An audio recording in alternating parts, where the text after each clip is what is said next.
কি ব্যাপার? আজও কি লাঠিপেটা করবেন নাকি? নাকি সঙ্গে করে পুলিশ নিয়ে এসছেন? তবে কি কাল যে বেহালার সুর শুনেছিলাম ঝাউবনে, তারপর রাতে সেই সুর, আবার আজও একই বেহালার সুর শুনে আমি খুঁজছিলাম কে বাজায় এমন করুণ সুরে বেহালার সুর। তাকে জানা দরকার, তাকে দেখা দরকার।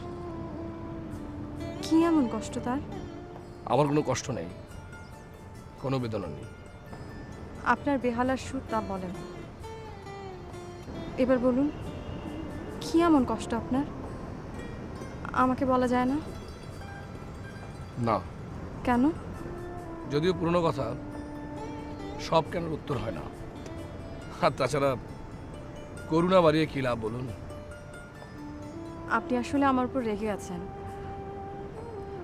কালকের আচরণের জন্য আমি ক্ষমা চাইছি। তার আর দরকার নেই। আমি অনেক কিছু মনে রাখি না। মনে রাখা মানেই হচ্ছে কষ্ট। একজনকে মনে রেখে অনেক কষ্ট সহ্য করছি।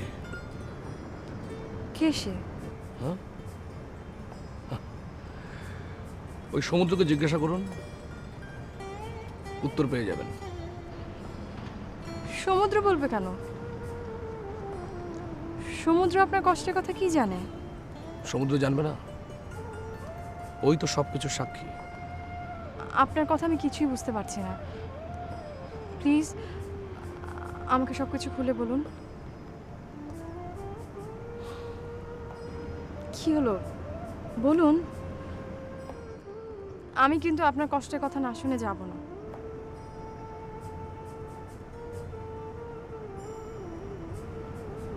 আজ থেকে 5 বছর আগে আমি আর আমার স্ত্রী মালিহা কক্সবাজারে হানিমুন করতে এসেছিলাম।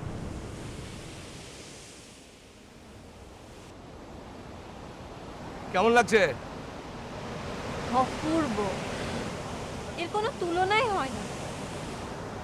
সত্যি ভালো লাগছে তোমার? সত্যি। চলো আমরা সামনে ওদিকটা হেঁটে যাই। যাবে? চলো। চল। আমার কি মনে হয় জানো? কি? মনে হয় সারাটা জীবন এখানে থেকে যাই। তখন আর এত বেশি ভালো লাগবে না। কেন ভালো লাগবে না কেন?